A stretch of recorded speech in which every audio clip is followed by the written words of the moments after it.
To point out a few facts on the ground to set context for our conversation.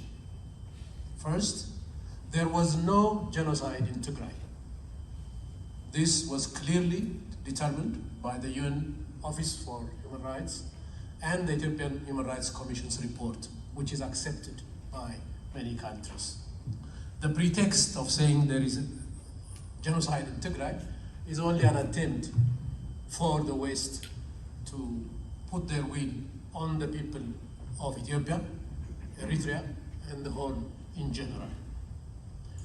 The ethnic-based constitution imposed on Ethiopia by TPLF in 1991, with endorsement of the West, is the source of most of the troubles happening not only in Ethiopia, but in the Horn of Africa region. Imagine a government that has put your ethnicity on your car plate, your ethnicity on your ID card. This is what TPLF did to Ethiopia. If it was not for the wisdom of the Ethiopian people, bloodbaths could have occurred worse than Rwanda. The Ethiopian government declared a unilateral ceasefire in June 2021, nearly 6 months ago.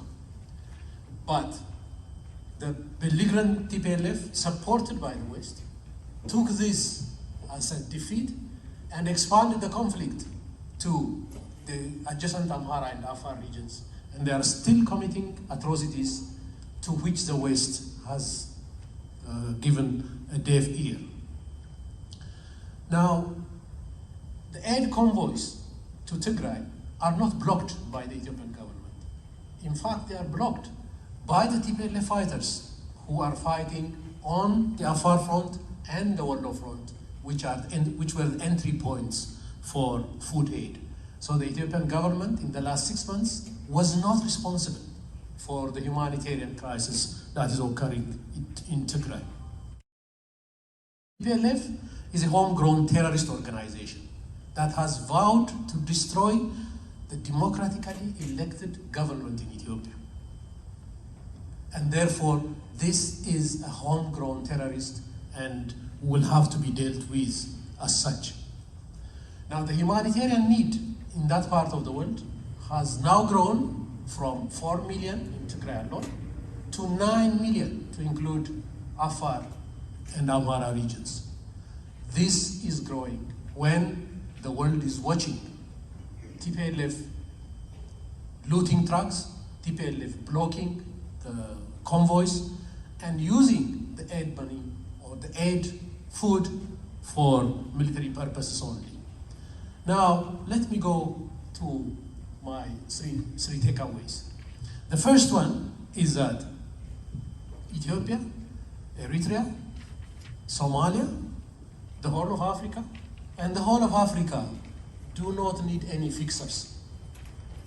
The fixers that we have in the West do not understand our history, do not understand our culture, do not understand our way of life, and they want to come up with their prescription, which is based on lies and disinformation fabricated by beneficiaries of TPLF and their Western allies. Therefore, when any sanctions are imposed on Eritrea, on Ethiopia, and the rest of the progressive world, it is based on lies and disinformation peddled by beneficiaries of the loot of TPLF and their hired lobbyists in the Western world. There is a planned, organized, systematic propaganda, diplomatic, economic, and military campaign against Ethiopia, Eritrea, Somalia, and the broader Horn. Therefore, this is a very important concept that we need to understand. There is a concerted propaganda effort which is started off by beneficiaries of TPLF. So they fabricate lies like the genocide in Aksum, which was debunked completely. And then those are picked up by mainstream media like CNN. And then those reports on CNN and mainstream media CNN and the other mainstream media, like New York Times, are quoted as facts by the UN system, by some in the US government, in the State Department, and are the evidences, so-called evidences for sanctions to be put on these countries. Therefore, we need to understand this, because sanctions come out of lies, out of fabricated genocides, out of fabricated famines, and we need to have a clear understanding of that. The Ethiopian government, the elected Ethiopian government, has more responsibility for its citizens, including those in Tigray, and keeping them fed, keeping them safe, and making sure that their well-being is maintained. Now, the Western media has gone further in even blocking Ethiopian and Eritrean voices from the media. They're not talking about any of the demonstrations that we're making when we come out in tens and 20,000s. And they have even gone further in blocking us from Twitter and Facebook. Therefore, the progressive world needs to understand the information blockade that's going on these progressive nations.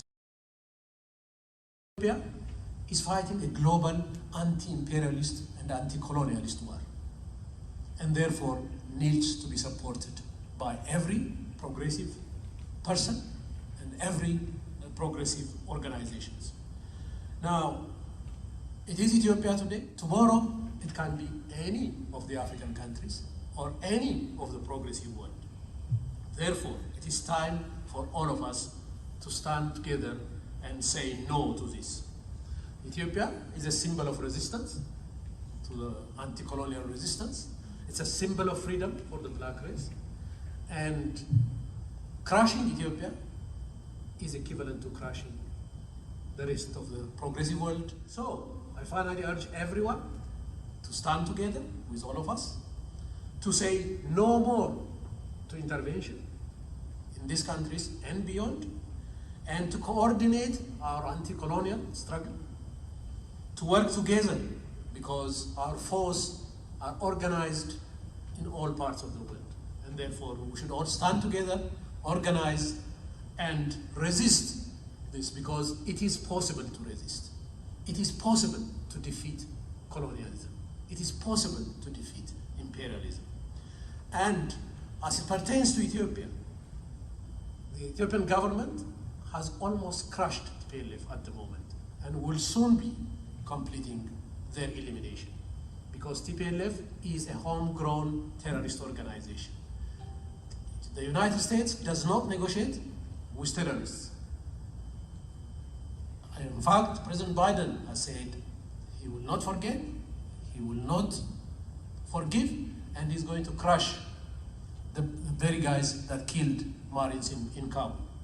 In the same manner, Prime Minister Abiy is saying there are terrorists that killed 6,000 Ethiopian National Defense Forces in a treasonous act, and those guys have to be brought to justice before any negotiation occurs.